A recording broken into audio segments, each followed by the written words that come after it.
Salut à tous, on se retrouve pour l'épisode 2353 du Zap Image. On commence aujourd'hui en ce mardi 30 mai avec des anniversaires et tout d'abord c'est le milieu anglais Steven Gerrard. Il fête aujourd'hui ses 43 ans, ce joueur bien sûr qui a pris sa retraite depuis quelques temps. Maintenant il est entraîneur, bon anniversaire à lui. Il y a également tous ces autres joueurs qui fêtent leur anniversaire aujourd'hui comme Fabio Vieira, milieu portugais de l'équipe de Arsenal, il fête aujourd'hui ses 23 ans. Le russe Golovin, le joueur de l'AS Monaco, 27 ans. Ou par exemple Nketiah, l'attaquant du côté de Arsenal, il fête aujourd'hui ses 24 ans.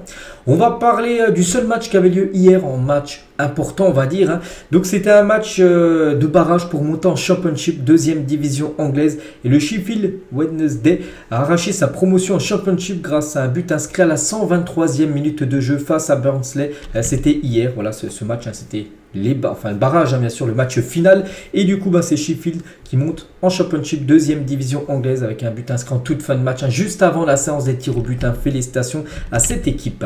On va parler de la Coupe du Monde U20. Donc aujourd'hui c'est les huitièmes de finale, les deux premières affiches en ce 30 mai. Donc à 19h30 il y aura les États-Unis contre la Nouvelle-Zélande et l'Ouzbékistan contre Israël ce soir à 23h. Donc demain il y a un gros programme parce qu'il y a 4 rencontres, par exemple Brésil, Tunisie, Colombie, Slovaquie, Angleterre, Italie ou même Argentine, Nigeria.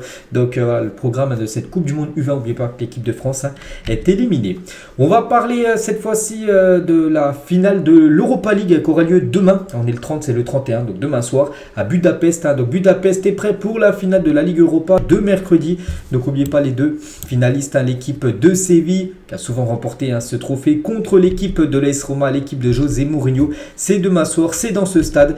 Donc bien sûr on en reparlera demain, on fera l'avant-match de cette rencontre. On va parler cette fois-ci de la sélection portugaise et de Cristiano Ronaldo. Et bonne nouvelle pour CR7, malgré son âge avancé à 38 ans. Donc il est appelé pour le prochain rassemblement du Portugal par Roberto Martinez. Donc là vous savez qu'après les derniers matchs on va dire en Europe, il y a encore pour les joueurs convoqués avec leur pays 2 matchs, c'est soit des matchs amicaux, soit des matchs on va dire de qualification. Et du coup Cristiano Ronaldo de nouveau appelé, la même chose pour Pepe aussi défenseur portugais, lui il a 40 ans et lui aussi figure dans la liste du Portugal pour les 2 prochains matchs de qualification. Donc ça sera le 17 juin prochain contre la Bosnie et ensuite ça sera l'Islande le 20 juin prochain. Après tous ces joueurs seront enfin en vacances. Donc côté liste Portugal bien sûr, Cancelo est là, il y a qui d'autre, Inacio est là, Diogo Dalot, Danilo Pereira, le joueur du Paris Saint-Germain, Ruben Dias, Gonzalo Ramos, Félix, Cristiano Ronaldo, Renato Sanchez ou même Bruno Fernandes ou même Bernardo Silva, bien sûr quasiment tout le monde est là du côté de la sélection portugaise. Concernant l'équipe néerlandaise, donc le groupe convoqué par Koeman pour le Final Four de cette Ligue des Nations, donc voilà tous les joueurs convoqués. Donc n'oubliez pas que les 2 demi-finales ça sera les Pays-Bas, je crois ils jouent contre la Croatie. Je crois que c'est ça. Et l'autre, ça sera l'Italie contre l'Espagne. Voilà pour les 2 demi-finales de cette Ligue des Nations. Donc voilà le groupe convoqué, côté néerlandais. Donc voilà, quasiment tout le monde est là. Memphis Depay est là. Frankie de Jong est là. Ou même Wijnaldum, il est bien sûr présent. Côté italien, donc le groupe convoqué, voilà pour les demi-finales et peut-être la finale du Final Four. Donc Chiesa, il y a qui d'autre, Jorginho, il y a Locatelli, il y a Marco Verratti ou même Donnarumma. Voilà pour ce groupe italien. Bien sûr, premier match, ça sera contre l'Espagne. Côté brésilien, à noter, et c'est officiel que Rafinha n'est pas convoqué pour le prochain rassemblement avec le Brésil. Plutôt surprenant, surtout au vu de ses derniers matchs qu'il a joué avec le FC Barcelone, plutôt bon. Et il n'a pas été appelé par le sélectionneur actuellement par intérim du côté du Brésil, parce qu'on sait que pour l'instant, ils attendent Carlo Ancelotti, mais bon, Ancelotti pas sûr qu'il soit entraîneur. Bref, donc voilà le groupe convoqué. Donc Marquinhos est là, le défenseur du Paris Saint-Germain, Alex Telles, il y a Richarlison, pourtant Richarlison a fait une saison catastrophique, lui il est appelé, Richarlison mais pas Rafinha, très surprenant. Bref, Vini Junior, Rodrigo, même Militao, il y a les 3 joueurs brésiliens du Real Madrid sont tous convoqués, Bruno Guimaraes, Casemiro, ou même, je sais pas, tiens, au pif, André, un joueur de Fluminense, lui aussi, il est convoqué. On revient en Europe, on va parler de Marcus Rashford et c'est officiel, Marcus Rashford est élu joueur de la saison à Manchester United. Félicitations à lui. Donc ses stats cette saison, toutes compétitions confondues. C'est du 30 buts et 11 passes D. Donc Rashford, cela faisait 25 ans qu'un joueur formé au club n'avait pas remporté ce trophée, en gros du meilleur joueur de la saison. C'est vrai qu'il a été formé du côté de Manchester. C'est vrai que ça faisait longtemps. La dernière fois, c'était en 1998, la dernière fois qu'un joueur formé au club de Manchester a été élu meilleur joueur de la saison du côté de Manchester. Parce que souvent, c'était des joueurs qui avaient été transférés du côté de Manchester. Donc félicitations à Marcus Rashford, c'est vrai qu'il nous a fait une saison XXL, on peut dire, l'attaquant anglais. On va parler de ce joueur aussi qui a réalisé une saison XXL, c'est Jamal Musiala, avec en plus son but, on se souvient, samedi dernier, son but du 2-1, le but du titre pour le Bayern. Bref, malgré une très bonne saison et un scénario où il délivre le Bayern au tout dernier instant, Musiala, 20 ans, n'a pas été élu joueur de la saison Bundesliga. Surprenant, n'oubliez pas ses stats, 12 buts et 13 passes D cette saison du côté du championnat allemand. C'est pas lui le meilleur joueur cette saison, c'est plutôt Jude Bellingham. C'est vrai que si on regarde les stats, sont quand même moins bonnes concernant Bellingham. 8 buts et 4 passes D pour Bellingham, alors que lui il a 12 buts et 13 passes D. En plus il donne le but du titre, tout simplement pour l'équipe du Bayern. Et c'est quand même Bellingham, c'est pas un scandale non plus, Bellingham qui soit le meilleur joueur de cette saison de Bundesliga, mais ça aurait été Musiala, ça aurait été, je pense, plus mérité, surtout vu des stats et surtout vu de son but tellement important lors de l'ultime journée. Et concernant Bellingham, donc le message d'excuse de Jude Bellingham aux supporters du Borussia Dortmund après ce flop qu'ils ont fait samedi dernier lors du dernier match où ils ont fait 2-2. Ils avaient juste à gagner pour remporter le championnat. Donc il a mis en gros, désolé supporters, votre soutien est toujours très très fort. C'est vrai que le mur jaune est resté, ils ont applaudi malgré l'échec, on va dire, de remporter ce championnat toute fin de match. Donc voilà le message bien sûr de Jude Bellingham aux supporters de Dortmund. Et Bellingham concernant son futur, donc on sait qu'il va quitter cette équipe de Dortmund, c'est sûr. Donc au Real Madrid c'est fait, donc c'est pas encore officiel. On attend juste l'annonce officielle, que ça soit un communiqué officiel de la part du Real Madrid pour dire Bellingham débarque du côté du Real. On attend que ça, c'est imminent. Ça peut être aujourd'hui, ça peut être demain, ça peut être après-demain. Donc voilà, maintenant on a hâte que ça soit signé. On va parler de l'équipe de Chelsea, donc ça c'est fait, c'est officiel. Regardez, c'est un tweet sur la page officielle de Chelsea. Le Chelsea Football Club est heureux d'annoncer Mauricio Pochettino comme nouvel entraîneur du club. Je l'avais déjà dit il y a pas mal de semaines quand même que c'est lui qui allait prendre la succession de Frank Lampard qui était entraîneur jusqu'à la fin de la saison. Et du coup ça y est, c'est signé depuis hier. Donc il a signé jusqu'en juin 2025 Pochettino du côté de cette équipe de Chelsea. Donc son parcours, donc 2009 à 2012, entraîneur de l'Espagnol Barcelone, de 2013 à 2014 Southampton, 2014 à 2019 où il a plus entraîné, c'est Tottenham, et ensuite PSG de 2021 à 2022, et là entraîneur de Chelsea. Est-il l'homme de la situation pour les Blues la saison prochaine? Peut-être, c'est vrai qu'il a déjà entraîné 2 clubs du côté de l'Angleterre, ça s'est plutôt bien passé. Donc Southampton, qui est une équipe maintenant qui va descendre en 2e division, 54 matchs, 19 victoires, 18 nuls et 17 défaites. C'est une équipe bien sûr qui a du mal, donc c'est surtout du côté de Tottenham que je trouve les stats sont plutôt bonne quand même, 202 matchs pour 113 victoires, 43 matchs nuls et 46 défaites seulement. Donc je trouve que c'est bien, et surtout il avait amené quand même cette équipe de Tottenham en finale de Ligue des Champions. Vous avez perdu contre Liverpool. Donc je pense que ça peut être l'homme de la situation du côté de Chelsea pour ramener Chelsea au plus haut niveau, parce que là actuellement c'est une catastrophe. Toujours avec Chelsea, on va parler de quelques infos mercato, mais cette fois-ci de joueurs, que ce soit Chelsea ou tous les autres, des autres clubs européens. Et tout d'abord avec Chelsea, donc Erik ten Hag, le coach de Manchester, pousse en interne pour la signature de Mason Mount à Manchester United. Donc voilà, ce joueur de Chelsea devrait quitter cette équipe des Blues. On l'annonce à Manchester, on l'annonce du côté de Liverpool, et là c'est plutôt Manchester, vraiment surtout le coach Erik ten Hag qui pousse tout simplement pour le faire venir du côté des Red Devils. On va parler de John Massengo, plaît beaucoup à Burnley. Donc le milieu français est en fin de contrat avec Bristol et en fin de prêt avec l'AG Auxerre. Ce joueur tient qu'à jouer, je me souviens, le dernier match de l'AG Auxerre contre Toulouse, c'était samedi dernier lors de la dernière journée de Ligue 1. Donc il plaît beaucoup à Burnley, l'équipe entraînée par Vincent Kompany. N'oubliez pas que l'équipe de Burnley monte la saison prochaine en première ligue. Liverpool aurait fait une offre au FC Barcelone pour Jules Koundé. Les Barcelonais demanderaient environ 55 millions d'euros pour le défenseur français. Donc à voir s'il sera transféré ou non. Il y avait des rumeurs qui voulaient quitter le Barça. Bon, après il a démenti ces rumeurs, mais bon, bien sûr, quand Liverpool comme toque à ta porte, ça peut te faire réfléchir. On verra les gars ce qu'il va faire Jules Koundé. On va parler de Carlos Soler, intéresse l'Atlético Madrid. Ce ce joueur qui a totalement floppé du côté du Paris Saint-Germain depuis son arrivée. Donc Diego Simeone envisage un prêt avec option d'achat pour l'international espagnol. Je pense que ça peut être une bonne nouvelle pour le Paris Saint-Germain de vendre ou même de prêter, peu importe, Carlos Soler qui n'a pas du tout répondu aux attentes des dirigeants parisiens. Il pourrait repartir du côté de l'Espagne, direction l'Atlético Madrid. L'AC Milan s'intéresse à Youri Tielemans. Le joueur sera libre cet été, c'est sûr qu'il va quitter l'équipe de Leicester. En plus, Leicester descend en Championship saison prochaine, donc Tielemans ne restera pas. En plus, il est en fin de contrat et l'AC Milan pourrait l'avoir gratuitement. Manchester City est prêt à vendre Cancelo, donc il ne reviendra pas au Bayern. Donc actuellement il est prêté au Bayern Munich. Bon là c'est fini au Bayern vu qu'il n'y a plus de match, donc là il est retour de son prêt du côté de City, mais City ne souhaite pas le conserver pour la saison prochaine. Donc en gros il sera de nouveau prêté ou vendu. Donc Arsenal est intéressé, le Barça aussi, mais cela dépendra du fair play financier d'après Fabrizio Romano. Mais en gros du côté de City ne souhaite pas conserver le joueur Cancelo. Burnley a ouvert les négociations avec le FC Metz pour Georges Mikotadze, élu meilleur joueur de la Ligue 2 avec son équipe de Metz. Avec son équipe, il va jouer son dernier match cette saison. Ça sera vendredi soir s'il gagne Metz. Il monte la saison prochaine en Ligue 1. Donc il y a aussi l'AC Milan et Trabzonspor qui sont aussi sur le dossier concernant ce joueur, les gars, qui devrait certainement être transféré à part, bien sûr, si Metz peut-être reste en Ligue 1, peut-être qu'il va vouloir rester la saison prochaine avec son club. L'OM ferait partie des nombreux clubs intéressés par le talent chilien Dario Osorio. Je ne connais pas ce joueur, je ne vous cache pas. Donc Leicester, l'AS Roma, l'AC Milan, la Lazio, l'Ajax et le ciblerait. Donc quand même des belles équipes. Le jeune attaquant de l'Universidad de Chile possède le même agent qu'Alexis Sanchez. Une petite info concernant ce joueur. Bon, bien sûr, si on voit toutes ces équipes intéressées par le joueur, on doit penser quand même qu'il est plutôt bon. Donc voilà, il pourrait venir du côté de l'Europe. Une info officielle, c'est Hugo Larsson, un jeune joueur de 18 ans, signe pour 11,5 millions d'euros à l'Eintracht Francfort. C'est signé, c'est fait. Gros pari sur l'avenir pour le club allemand recrutant le milieu de Malmo. Voilà, lui aussi, je pense que personne ne le connaît, donc on connaîtra un peu plus, vu que maintenant il va jouer du côté de la Bundesliga.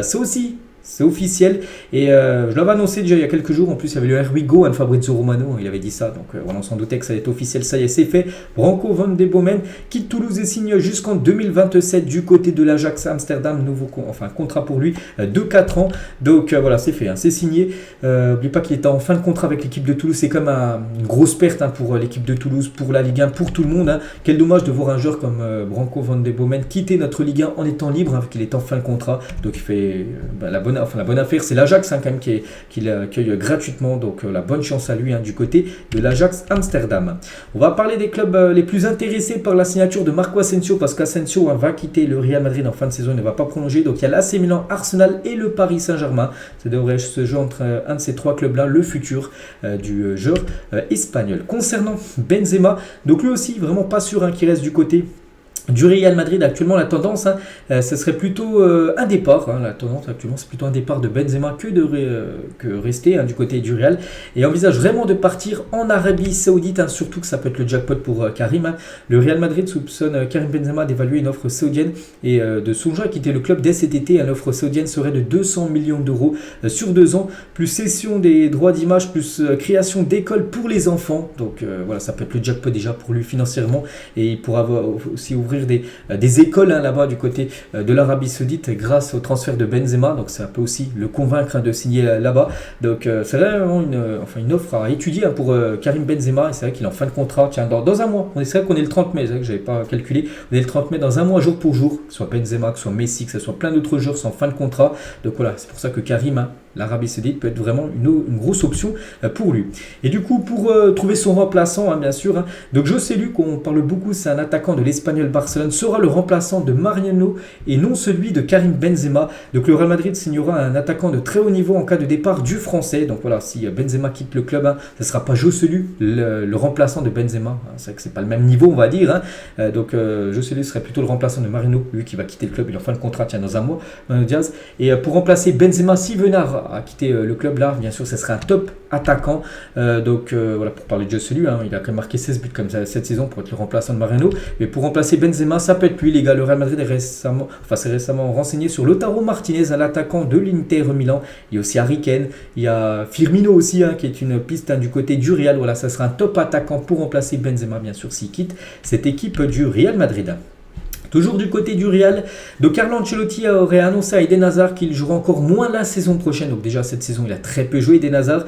Et s'il reste, et il devrait rester, parce que regardez le Belge souhaite tout de même rester, donc il jouera encore moins la saison prochaine. Donc je ne sais pas combien de minutes il a joué, mais déjà très peu. Donc il jouera encore moins la saison prochaine s'il vient rester du côté du Real. N'oubliez pas que c'est quand même le plus gros salaire du côté du Real Madrid. Il ne veut pas quitter le club parce que sa famille se plaît à Madrid, même s'il ne joue pas grave pour lui. Et il est en fin de contrat en juin 2024 l'année prochaine. Et bien sûr le Real Madrid ne le prolongera pas.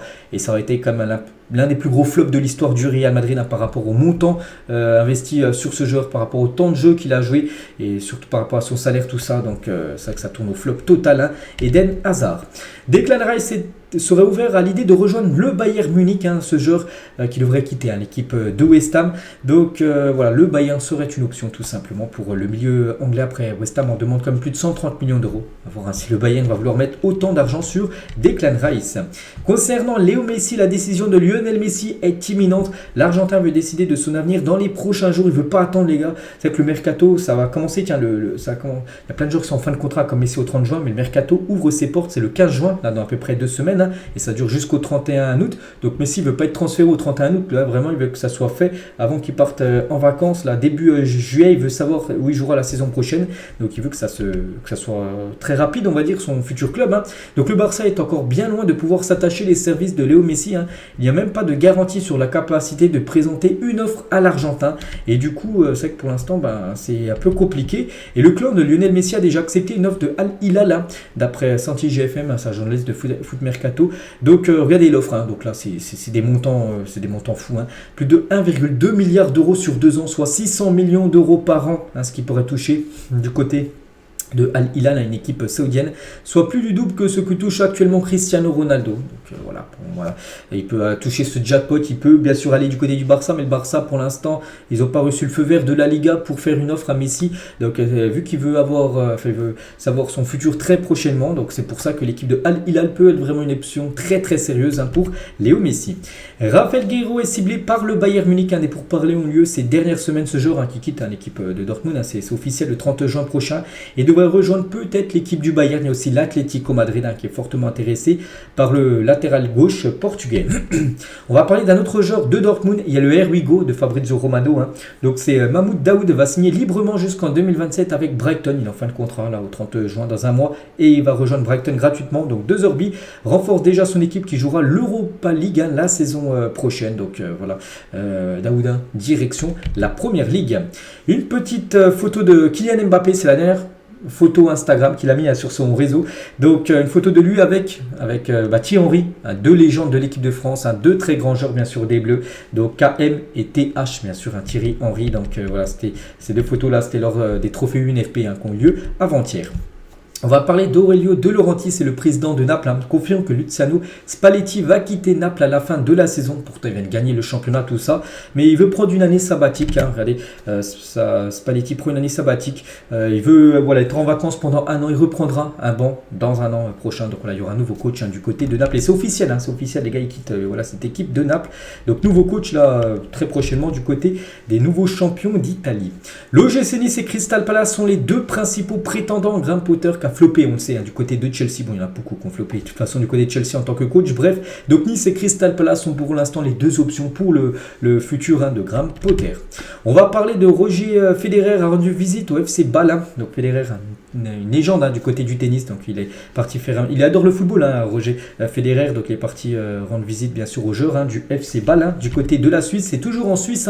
La guerre entre le Servette et le Lausanne Sport se joue aussi sur Twitter. Donc Lausanne Sport, ils ont mis un petit tweet il y a 10 ans jour pour jour. Donc le Lausanne Sport remportait le derby lémanique à 3-0 contre le Servette et envoyé le Servette en Challenge League. À bientôt sur le terrain. Ils ont répondu le Servette FC. Merci du rappel 10 ans après. Vous nous regardez jouer la Ligue des Champions à la télé à la saison prochaine. Bien sûr, le petit clash, on va dire, entre les deux grands clubs suisses. On va parler du Paris Saint-Germain qui cherche une solution juridique et opérationnelle pour mettre fin à la revente de billets sur Ticketplace. Donc en gros, c'est des gens qui ont des abonnements du côté de Paris et vendent après leur abonnement sur Ticketplace. Ils les vendent 2-3 fois plus cher. Il y en a qui c'est vraiment le jackpot. Il y a un abonné du PSG à m'avoir gagné plus de 2000 € de bénéfices cette saison, revendant 23 places sur Ticketplace, la plateforme de revente officielle du club. Donc il a dit cette saison, je n'ai vu aucun match. Pourtant il a abonné tout ça, il a vu aucun match. Il a tout vendu ses billets à chaque fois. Je ne suis plus en région parisienne depuis depuis un an, j'ai longuement hésité à lâcher mon abonnement et puis je me suis dit, je le garde et je vais me faire des sous car si ce n'est pas moi, c'est un autre qui va en profiter. Je suis froid et clinique sur cet abonnement. Tout le monde se gave du gâteau et de la revente. Après avoir pris mon argent sur la vente de mon abonnement, le PSG reprend une com sur la revente. L'État nous impose sur le bénéfice. Donc moi, je prends ma part. Il va vraiment falloir trouver une solution à ce problème. Bon, c'est pas lui qui dit ça. Il va vraiment falloir trouver une solution à ce problème pointé du doigt depuis un certain temps par les supporters. Parce qu'en gros, il y en a beaucoup de ultra, du collectif Ultra Paris, qui disent à chaque fois qu'il y a des nouveaux supporters du côté de Paris. Pourtant, les abonnements, quasiment le Parc des Princes, il n'y a que des abonnements. Mais il y en a beaucoup, bien sûr, qui vendent leur abonnement quasiment 2-3 fois plus cher, tout simplement. Et bien sûr, comme ça, ils font du gros bénéfice. Lui, là, il admet avoir touché plus de 2000 euros quand même sur les 23 places qu'il a vendues cette saison. C'est énorme. Donc, c'est pour ça que le PSG cherche un moyen, tout simplement, pour que ça ne se fasse plus, on va dire, dans les années futures. On va parler du coach de l'OM, Igor Tudor, entretient le flou sur son avenir. C'est qu'on ne sait pas s'il va être encore coach de l'OM. J'avais vu une dernière info que Marseille a proposé de prolonger son contrat, mais pour l'instant c'est lui qui hésite tout simplement, Igor Tudor, parce qu'il sait que du côté de la Juve, Allegri va certainement être licencié, puis il pourrait être le nouveau coach de la Juventus Turin. Donc s'il venait à quitter l'équipe de l'OM, donc tout d'abord Daniel Riolo sur l'after RMC, il a dit hier soir, Paulo Fonseca qui a des envies d'ailleurs serait un super entraîneur pour l'OM, c'est l'entraîneur de Lille lui. Si Pablo Longoria voulait le piquer, je pense que ce serait un super entraîneur à l'OM. Voilà ce que dit Riolo. Il conseille tout simplement à Pablo Longoria, si Igor Tudor n'est plus le coach de l'OM, de prendre Paulo Fonseca sur le banc de l'OM. Et aussi ce coach est aussi ciblé, c'est Marcelino qui ferait partie aussi des cibles de Pablo Longoria pour succéder à Igor Tudor la saison prochaine. Donc voilà, peut-être changement de coach du côté de Marseille. Officiel, on va parler d'Andrea Pirlo, jouera la Kings League de Gérard Piqué. Vous savez, cette ligue avec des lois un peu loufoques, voilà, des mi-temps de 30 minutes, voilà, y a pas, je crois qu'il n'y a pas de faute, c'est un petit peu, voilà, c'est Gérard Piqué qui a créé ça. Et en gros, Andrea Pirlo jouera tout simplement cette future Kings League. On va parler de Luton Town, vous savez, c'est le tout petit club qui monte la saison prochaine en Première Ligue, c'est fou. Donc pourquoi Luton Town est le triomphe de l'anti-foot business, donc tout d'abord, ils vont avoir le plus petit stade de l'histoire de la Première Ligue. N'oubliez pas que leur stade a une capacité 10 000 places en Première Ligue, c'est quand même très peu. Bref, il y a 14 ans, ils étaient en 5e division. Là, ils vont jouer en Première Division, la Première Ligue. Et la valeur complète de l'effectif est estimée à 35 millions d'euros. Tous les joueurs sont cumulent leur valeur 35 millions d'euros. Alors que je sais pas, tu prends un joueur, tiens, Grealish, du côté de City, coûte au moins, il a été transféré pour plus de 120 millions d'euros. Donc voilà, c'est vraiment l'anti-foot business, on peut dire. On sait que les clubs anglais sont très riches, mais alors cette équipe pas du tout riche. Bon, là, ils vont récupérer quand même une grosse somme d'argent avec leur montée en Première Ligue. Donc voilà, bien sûr, on leur souhaite bonne chance. On verra là, la saison prochaine ce que ça va donner en Première Ligue. La saison 2022-2023 touche à sa fin, l'occasion d'en faire le bilan. Qui a été le meilleur gardien de cette saison de Ligue 1 d'après ActuFoot. Ils ont mis un petit sondage entre Samba, Chevalier, Donnarumma et Lopez, et la plupart, plus de 27 000 votes. La plupart ont mis Brice Samba, en plus il a reçu le trophée avant-hier, et voilà, logiquement c'est lui bien sûr qui a reçu le plus de votes, parce que ça a été bien sûr de loin le meilleur gardien de la Ligue 1. Julien Draxler, je m'excuse auprès des supporters du Benfica, mes blessures m'empêchaient de contribuer davantage. N'oubliez pas que ce joueur appartient toujours au Paris Saint-Germain, c'est que le PSG a beaucoup de joueurs sous contrat un peu partout. Donc Draxler qui est blessé depuis janvier dernier, donc il va revenir du côté du Paris Saint-Germain, parce que le Benfica ne souhaite pas le conserver. En plus il est blessé depuis, je vous ai dit, janvier dernier, s'est fait opérer. Donc il s'excuse d'avoir loupé quasiment toute la saison à cause de blessures. Manchester United annonce qu'ils remettront un prix récompensant un supporter des Red Devils qui s'est surpassé pour le club, sa communauté et les fans en général chaque fin de saison. Donc ce titre s'intitule Sterling Von Howard, en honneur à Ian Sterling, immense supporter d'United, décédé plus tôt cette année et reconnu pour son engagement autour du club. Voilà, une petite info concernant Manchester United. Alexis Sanchez, il a dit, je crois qu'on était très proche de remporter un titre.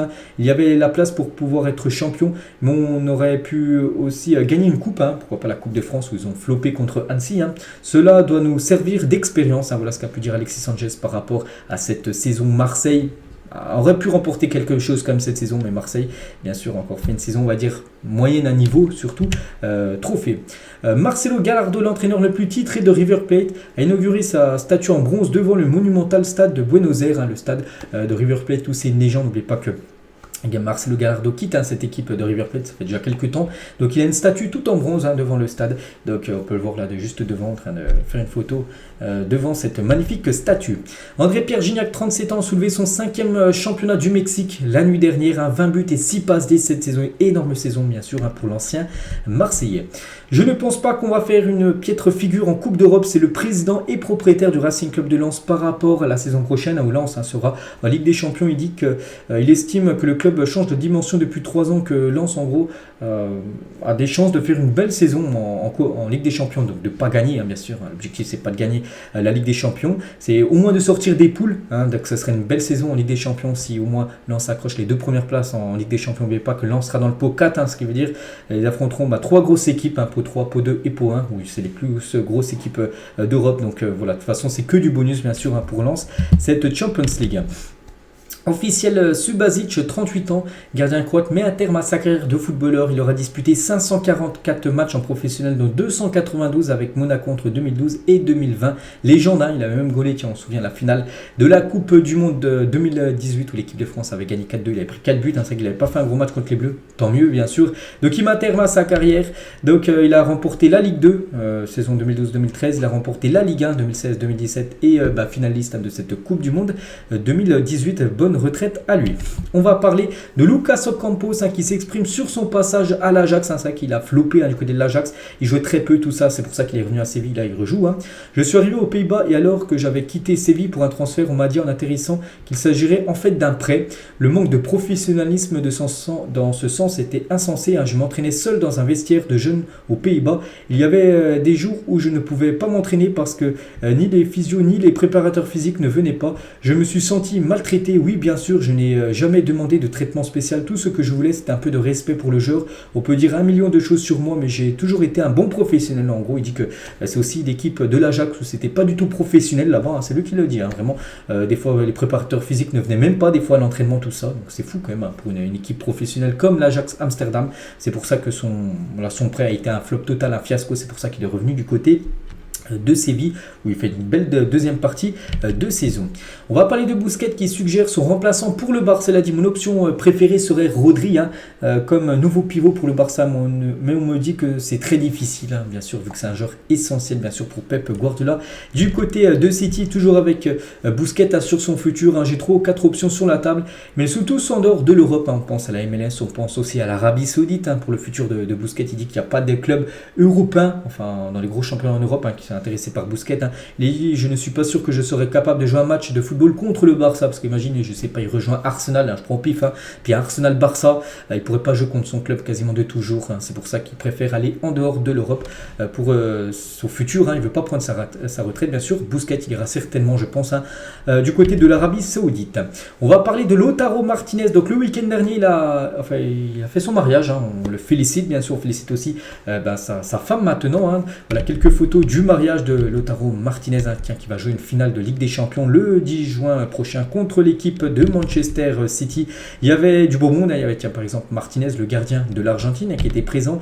Il y avait Lukaku, son collègue du côté de l'Inter Milan avec la rappeuse Megan Stallion a été aperçu en compagnie de Lukaku. Donc ils étaient au mariage de Lautaro Martinez ce week-end. Donc voilà, tous les jours il y avait Alexis McAllister, il y avait aussi tous ces autres joueurs qui étaient présents. Il n'y a pas de Messi, Messi je crois qu'il n'était pas présent pour le mariage de Lautaro Martinez. Regardez les équipes qualifiées pour la saison prochaine en Ligue des Champions. Je vous montre souvent parce qu'à chaque fois il y a des nouvelles équipes. Donc voilà, toutes les équipes, c'est le Shakhtar qui est maintenant nouveau club qualifié. Donc demain on en connaîtra une nouvelle équipe, soit Séville, soit l'AS Roma. Le vainqueur de l'Europa League sera qualifié pour la future Ligue des Champions. Et après les dernières places les gars, ça se jouera au barrage. L'Ajax sera au barrage, l'OM sera aussi au barrage de cette Ligue des Champions pour jouer la prochaine édition. Erling Haaland est enfin suivi par son père sur Instagram. C'est que le père de Haaland, Alfie Haaland, ne suivait pas Erling sur son compte Instagram, et du coup on peut voir que Haaland a commencé à suivre Erling. Il est très content, Erling Haaland. Il a mis sa story en gros Instagram. Merci, en gros, il a mentionné son père pour le follow, parce que son père n'a toujours pas suivi, on va dire, Erling Haaland sur le réseau Instagram. Toujours, tiens, du côté de l'Angleterre, vu qu'on parlait d'Haaland, il joue à Manchester City. On va faire le bilan du côté de la Première Ligue. Donc, le nombre de clean sheets, donc c'est David De Gea, je vous ai dit, que c'est lui qui a reçu le prix du meilleur gardien avec le nombre de clean sheets. 17 clean sheets cette saison devant Alisson, Pope, Ramsdale. Les trois sont à 14 clean sheets réalisés. Donc félicitations David De Gea. On va parler de Haaland. Tiens, on parlait juste avant. On va reparler là, les gars. Haaland, meilleur buteur, bien évidemment, de la Première Ligue. 36 buts devant Harry Kane, 30 buts. C'est énorme. Petite comparaison, les gars, Mbappé a 28 buts quand même. Donc ils sont comme les deux devant Mbappé. Bon, Mbappé lui reste encore un match.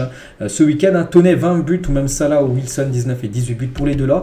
Les meilleurs passeurs, donc c'est Kevin De Bruyne qui finit meilleur passeur du côté de l'APL, 16 passes D. Salah, Trossard, 12 passes D, ou même Olysée, tiens, joueur français, un jeune joueur de 20 ans de Crystal Palace, 11 passes D, magnifique saison pour lui. Et concernant Erling Haaland, j'ai dit 36 buts, on peut rajouter aussi les passes D, donc il n'est pas dans le classement, mais il est quand même à 8 passes D comme Erling Haaland, il est quasiment aux portes du top 5, on peut lire. Et Kevin De Bruyne, donc 16 passes D, et on peut rajouter aussi 7 buts, donc là bon, il est loin quand même du top 5 des meilleurs buteurs, mais voilà, là, quand même l'énorme saison du duo Kevin De Bruyne et Erling Haaland. Toujours avec la Première Ligue, regardez la saison là 2022-2023, c'est le classement final avec le classement de la saison dernière. On peut voir des équipes qui ont fait une grosse saison là, alors que la saison dernière très moyenne. Par exemple, il y a Newcastle qui finit 4e là, ils avaient fini 11e la saison dernière. Là, cette saison, il y a Chelsea qui flop 12e la saison dernière, ils ont fini 3e. Je sais pas, je prends au pif, j'en sais rien. Il y a Southampton, ils ont fini bon dernier cette saison. La saison dernière, c'était 15e. Bon, ils étaient maintenus. Donc voilà, on va dire différence des deux derniers classements de cette Première Ligue. On finit avec la Première Ligue, bien sûr, avec tous les moments forts cette saison, enfin quelques moments forts cette saison. On peut voir le titre de champion de Manchester City, on peut voir le Liverpool 7-0 contre Manchester United, souvenez-vous. On peut voir, je sais pas, tiens, la célébration d'Ivan Toney tout en bas à droite, où il se bouche les oreilles, donc, ou même Cristiano Ronaldo en haut à droite, parce qu'oubliez pas que lors de la première partie de saison, bien sûr, c'est un joueur de Manchester United. Donc voilà tout ce qu'il y avait à dire aujourd'hui. J'espère que ça vous a plu, cet épisode. On se retrouve bien évidemment demain pour le prochain numéro. Cet après-midi aussi 17h, les gars, il y aura l'after Zap Image comme tous les jours. Allez, moi je vous laisse, les gars. Bonne journée à vous et à demain.